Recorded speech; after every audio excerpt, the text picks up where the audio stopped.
Can quantum healing and quantum woo work on Alzheimer's?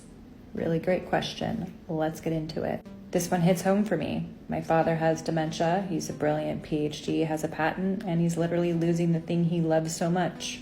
It's too bad that he actually doesn't really know or believe in what I do, because I would love to give it a shot at helping him. And here's how I see it at Frequency, these Alzheimer's types of degenerative diseases, and what are potentially some things to do. Now, I haven't had a whole lot of cases like this, but from what I've seen in my own family, friends, and friends of families, etc., is the folks tend to run a very specific pattern. They're very attached to the way that they think, their minds, and straight out materialism, meaning what's physical. They have to see it to believe it. Always very curious about death. Now, that could be a number of things. This is stubbornness. This is pride. This is a polarizing belief that this is the way that it is. So almost like a militant type of frequency around rigidity, thought pattern, and certainty. Almost like a scientific way of thinking, or people who have very compartmentalized ways of thinking. So there's not a whole lot of bandwidth for things that are in the unknown. Another common theme tends to be with a very specific generation, and they usually had a very predictive lifestyle. So it's almost like highly intelligent people that get really bored.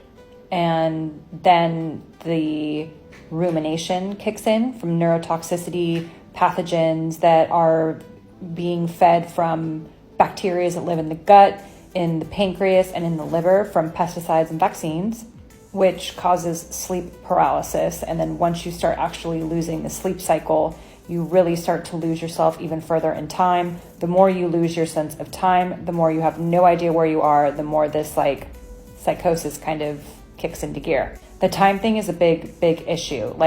People who have degenerative diseases mentally first have no idea where they are in space-time. So they're constantly sleeping. They have very irregular schedules with sleep patterns. And then again, they start to actually lose their cognitive function. Deeper patterning is a lot of these people typically come from a war frequency or a deep religious patterning, very deep religious patterning. So there's a deep sacrifice pattern, burden pattern, over responsibility pattern, and the pressure and the stress gets too much. They can't take it. They check out.